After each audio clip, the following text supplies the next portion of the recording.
준법 아우님들 안녕하세요, 착한형입니다. 오늘은 제가 악플러들 신상을 알아내는 방법을 제가 한번 알려드리도록 하겠습니다. 악플러들 신상이 왜 중요하냐면 나한테 악플 가해를 한 사람이 누군지 잘 모릅니다. 물론 수사기관에다가 우리가 고소나 고발을 진행한 다음에 수사기관 통해서 알아내라고 할 수도 있지만 민사소송 같은 경우에는 우리가 상대방이 누군지 알아야지 위자료 손해배상 청구 소송이라는 이런 것들을 할 수 있거든요. 그래서 상대방이 누군지 먼저 빨리 알아내는 게 중요합니다. 그리고 인터넷 같은 경우에는 아마도 서비스마다 다르겠지만 일정 기간이 지나면 그 기록들이 서버에서 사라질 수도 있잖아요. 그래서 가해자가 누군지 모르는 그런 상황이 발생하는 것을 방지하기 위해서 잽싸게 먼저 가해자가 누군지 확인하는 게 필요합니다. 먼저 인터넷 키세요. 키시고 방송통신심의위원회 검색 한번 해보세요. 들어가게 되면 지금 화면 보이는 이 화면이 뜰 겁니다. 여기서 인터넷 피해 구제 신청을 누르세요. 우리가 할 거는 뭐냐면 이용자 정보 제공 청구입니다. 신청 누르시고요. 신청을 누르시면 이용자 정보 제공 청구가 어떤 건지 쫙 나와 있습니다. 근데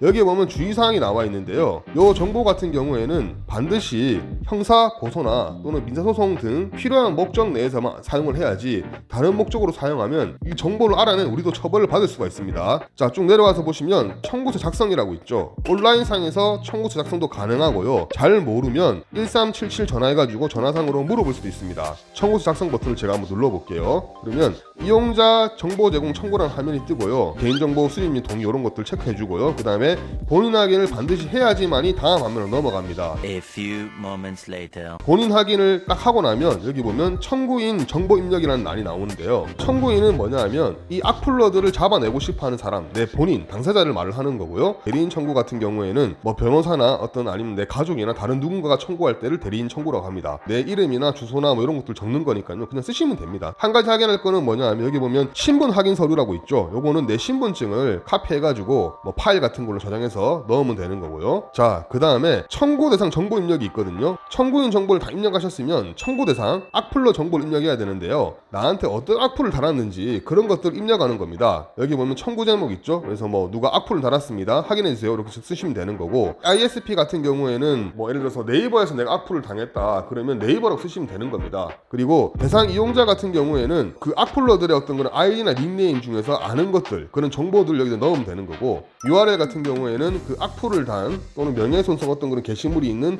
그 게시물 주소를 갖다가 컨트롤 C 컨트롤 V에서 넣으시면 됩니다. 그리고 피해 유형 같은 경우에는 이런 식으로 이제 범죄 유형에 따라 가지고 넣으시면 되는 것 같고요. 명예훼손 같은 경우에는 어떤 사실이나 허위 사실을 말해서 내 명예를 훼손하는 거고, 모욕은 날 욕하는 것으로 생각을 하면 쉽습니다. 성폭력이나 스토킹 같은 경우는 우리 아우님 잘 알고 계시죠. 그리고 청구 정보 같은 경우에는 중복 체크 가능합니다. 그래서 우리가 상대방한테 형사 고소나 민사 소송을 하기 위해서는 성명, 주소, 생년월일 이런 것도 알면 좋겠죠. 그리고 상대방이랑 뭐 추후 다른 방법으로 연락한다든지 뭐 필요한 경우에는 전자우편 주소, 이메일 주소 같은 경우에도 우리가 체크를 해서 확보를 하면 좋을 것 같습니다. 청구 이유는 뭐 거창하게 생각하실 필요가 없습니다. 이제 뭐 내가 누구한테 이렇게 했는데 내가 악플 당했다 이런 식으로 쓰시면 되는 거고요. 제기하고자 하는 소송의 종류는 뭐냐면 일단은 민사, 형사 다 체크하십시오. 둘 다 우리가 소송을 할 수 있기 때문에 둘 다 체크하는 것이 좋을 것 같고요. 그리고 서로서 구하는 취지는 그냥 심플하게 적어주십시오. 우리 아우님들이 좀 어려워할 수 있기 때문에 제가 그냥 적어보겠습니다. 이런 식으로 그냥 심플하게 적어주시면 됩니다. 그리고 정보 제공 방법 같은 경우에는 전자우편, 우편, 팩스, 방문, 기타 등이 있는데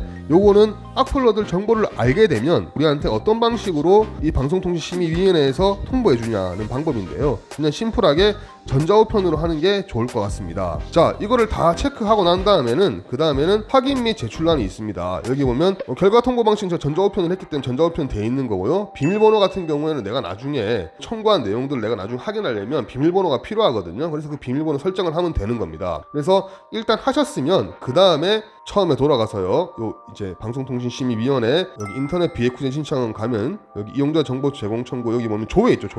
조회 누르면 신청한 어떤 그런 그 악플러 신상 확인에 대해서 조회를 통해서 바로 또 확인을 할 수가 있습니다. 자, 그래서 오늘은 제가 악플러들 신상 정보를 어떻게 알아내는지 제가 한번 설명을 해봤고요. 통상적으로 요 악플러들 신상 정보 같은 경우에는요 30일 이내에 통보를 해주게 돼 있습니다. 그래서 이 악플러들의 어떤 신상 정보를 확인한 다음에 그 다음에 우리가 형사소송이든 민사소송이든 제기를 하면 되는 겁니다. 또는 형사든 민사든 제기를 하기 전에 요걸 청구한 다음에 또 곧바로 제기해도 됩니다. 절차가 진행되는데 시간이 걸리기 되기 때문에 악플러 신상 정보 확인하고 형사 민사 제기한 다음에 그 텀에 그 악플러 확인되는 대로 바로 또 정보를 갖다가 추가로 우리가 제공을 해서 또 소송을 계속 진행할 수 있는 거니까요. 그거는 그렇게 알고 계시면 될 것 같습니다. 나름대로 쓸만한 정보를 제가 제공해 드린다고 노력을 하면서 생각을 하면서 제가 말씀드렸는데요. 많은 도움이 되었으면 좋겠습니다. 자, 다음 영상에는 실제로 고소장을 어떻게 작성을 하는지, 그리고 악플러들에 대해서 민사소송할 때 위자료 청구나 이런 것도 어떻게 작성하는지 그런 부분에 대해서 제가 간단하게 또 설명을 해드리도록 하겠습니다. 자, 그럼 이만 물러가겠습니다, 어머님들. 자, 물러갑니다.